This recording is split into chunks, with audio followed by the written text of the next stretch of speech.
Battery died on the laptop. God. Okay, watch this. I really enjoy watching the National Geographic Channel, and perhaps my favorite animal other than sharks, watch this, is the king of the jungle. Lions. Lions are something else. Lions have an interesting kind of thing going on, because even though the brothers have the manes, it's the sisters who get the food. Den don't eat unless the sisters do what they do. So really they could be the queens of the jungle. And y'all, I'm watching National Geographic during the break, and here's what blew my mind.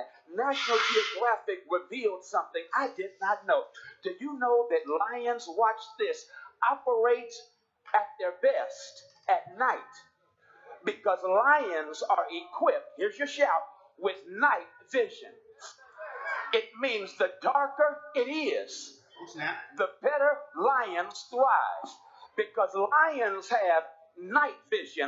Lions say, go ahead, let it get dark. Because the moment it gets dark, the vision that we have gives us an advantage over those that only can see as long as the lights are on.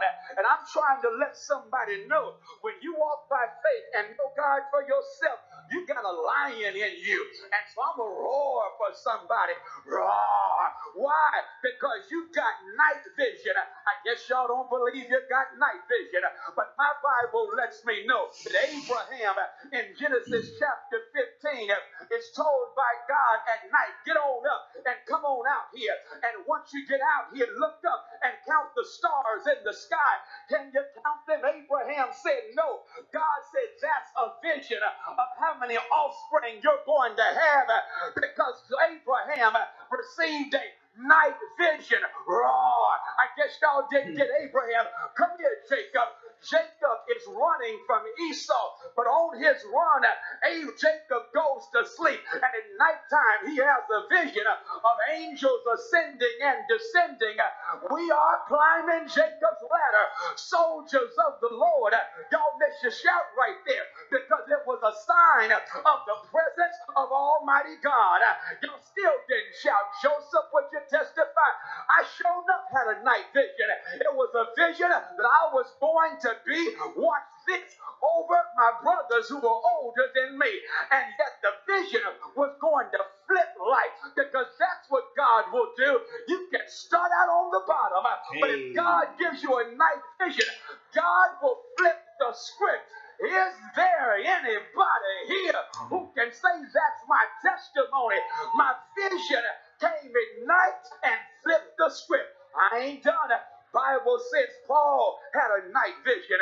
The book says he's in Corinth, and the Corinthian Jews have kicked him out.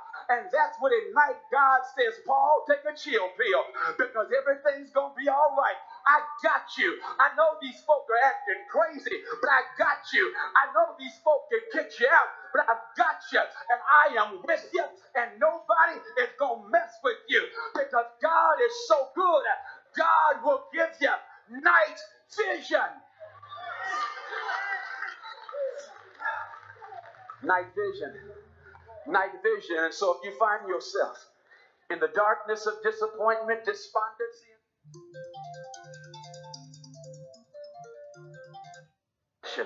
God has a way, if you position yourself, of showing you a better day, even in your bad season. I got to give you something else. The text goes on to shout me, because he says in verse 2, what, write the vision. Verse 3, he says, and I'll read it to you in case you think I'm making this thing up. Verse 3 is real hot, because in verse 3, here's God speaking to my man Habakkuk, whose name means plant. And he says to Habakkuk, for there is still a vision for the appointed time. It speaks of the end. It don't lie. If it seems to tarry, don't you go nowhere. Wait. It will surely come. It will not delay. Here's the shout. The shout is that when God gives you a vision, God says delay ain't denial. It's simply a detour to your date with destiny. I'm going to do that one more time.